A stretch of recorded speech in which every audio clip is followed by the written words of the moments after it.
So my friend Faz is flying. He's a professional paraglider, and he's going to show you how to take off from a cliff. And I'm using the LG V60, 4K, 60 frames per second. But it's a real nice day, and I've just been waiting for this nice day. So he's going to get the thing up straight first before I think he turns around and then goes. Well, he's already turned around.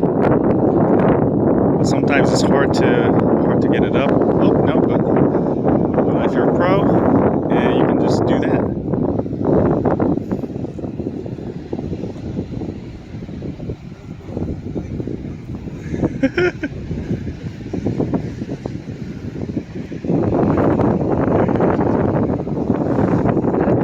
All right, let's see it, Fuzz.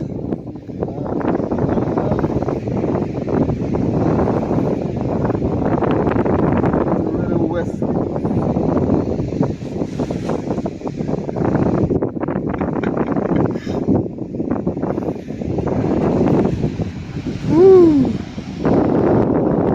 Go.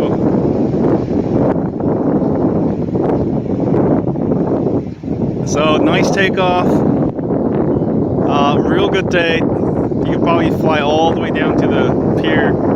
Sometimes you can fly over the mountains when the winds are high, he told me. But yeah, very nice takeoff. This place is perfect because of the cliffs. The cliffs are maybe, was it 200 feet high? I don't know the exact distance, but it allows you to, paragliders to basically stay up there forever. Yeah, awesome.